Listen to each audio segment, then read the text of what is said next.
നമസ്കാരം.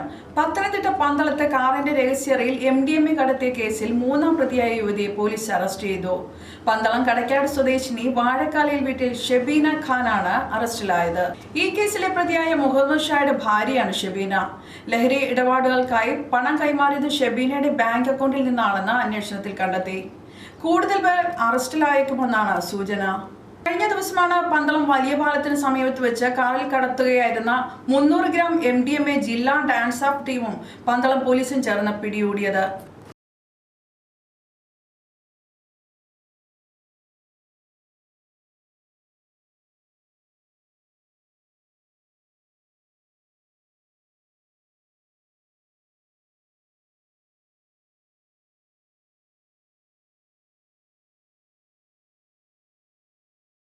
പത്തനംതിട്ട ജില്ലയിൽ അടുത്ത കാലത്ത് പിടികൂടുന്ന ഏറ്റവും വലിയ രണ്ടാമത്തെ മയക്കുമരുന്ന് വേട്ടയാണിത്. അന്ന് കാറിലുണ്ടായിരുന്ന അടൂർ പാറക്കോട് സ്വദേശി ഷംനാഥ്, കോട്ടമുഗൾ സ്വദേശി മുഹമ്മദ് ഷാ എന്നിവരെ പോലീസ് സംഭവ സ്ഥലത്ത് വെച്ച് തന്നെ അറസ്റ്റ് ചെയ്ത് റിമാൻഡ് ചെയ്തിരുന്നു.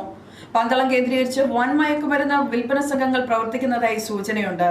അതേസമയം പത്തനംതിട്ടയിൽ നിന്ന് പിടിച്ചെടുത്ത കഞ്ചാവും MDMA നശിപ്പിച്ച പത്തനംതിട്ട പോലീസ്.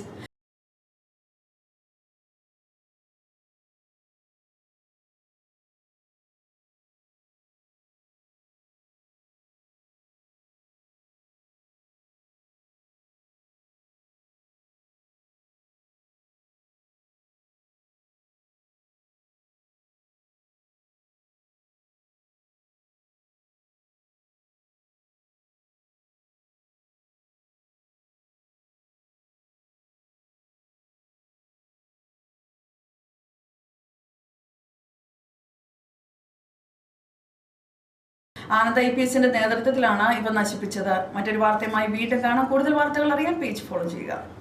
ആഭരണം എന്നും ഏവർക്കും പ്രിയപ്പെട്ടതാണ്, നെഞ്ചോട് ചേർത്ത് വെക്കുന്നതാണ്. അതിനു പിന്നിൽ അഹോരാത്രം പ്രയത്നിക്കുന്ന കുറച്ച് വ്യക്തികളുണ്ട്. ആത്മാർത്ഥതയുടെ കയ്യൊപ്പുണ്ട്. ഒരു ശില്പിയുടെ ഭാവനയിൽ വിടർന്ന് പൂവായും പുള്ളിമാനായും മയിലായും രൂപപ്പെടുന്ന വരകൾ ആലയിലെ ഊതിക്കാച്ചിയ പൊന്നിൽ സൂര്യകിരണങ്ങൾ പോലെ മിനുക്കിയെടുക്കുന്ന ഒരു പറ്റം വിദഗ്ധ പണിക്കാരുണ്ട്. ഇതിനെല്ലാം ഉപരി പരിശുദ്ധമായ സ്വർണം കൃത്യമായ കാരറ്റ് അളവിൽ തിരഞ്ഞെടുത്തു കൊടുക്കുന്ന സാങ്കേതിക ഗവേഷകരുമുണ്ട്. 30 വർഷത്തെ വിശ്വസ്തതയും പാരമ്പര്യവും പ്രവൃത്തി പരിചയവും കൈമുതലായി സ്തുത്യർഹ സേവനം നടത്തിവരുന്ന ഒരു സ്ഥാപനമുണ്ട്, രാജകുമാരി ഗോൾഡൻ ഡയമണ്ട്സ്. നിങ്ങൾക്കും രാജകുമാരി ആവണ്ടേ? രാജകുമാരി ഗോൾഡൻ ഡയമണ്ട്സ് ഇനി ലോകം കാണട്ടെ നിങ്ങളുടെ സൗന്ദര്യം.